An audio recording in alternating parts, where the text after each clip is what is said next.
All right, so a bit of a weird trade just happened with Bryan Edwards getting traded to the Atlanta Falcons for basically nothing. So the Raiders are going to be getting a fifth round pick, but they're also giving up a seventh round pick. So not getting a ton of value here, because again, it's not like you just get a pick, you're actually only moving up. And again, there's a little bit of value there, but this feels very much like they didn't want Bryan Edwards for whatever reason, which is surprising because I thought that he was solid. So I wonder if maybe they added Keelan Cole, maybe they feel like he's going to be that guy, but it just kind of makes me wonder, like, I guess I'm just confused as to who's going to be their other receivers now. You have Renfro, who's going to be a great slot guy. You have Devontae Adams, who can do anything, and you have Darren Waller, of course, a great tight end. But like for the other guys, like you could use another depth guy. Like maybe Demarcus Robinson plays well. I don't know, but it definitely is a bit of a surprise right off the bat, making a move to get rid of Edwards, and I should mention they traded him to the Atlanta Falcons. So taking it from the Raiders' perspective first, I'm a little bit confused.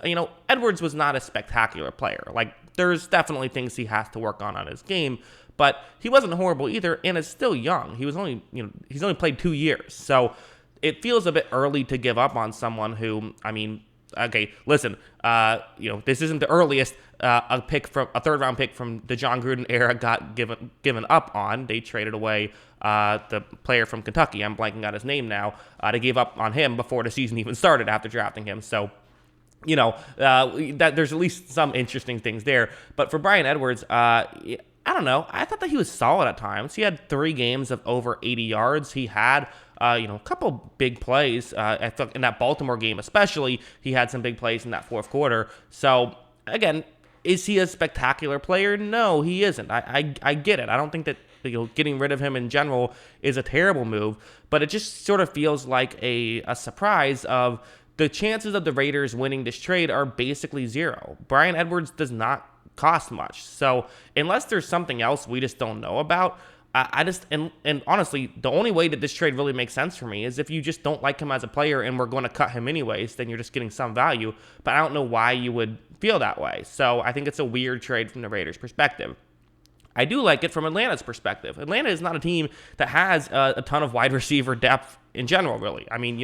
Okay, listen, you just went out and got Drake London, who I think will be good in that scheme and could be a true number one guy. You also have, of course, Calvin Ridley, who is not going to play this year, but you're building for the future. So maybe Edwards could come in and you can give him some reps as a number 2 guy just because you don't have as many mouths to feed there. See what he has, and if it doesn't work out, well then, okay, it's no big deal. You didn't give up much for it.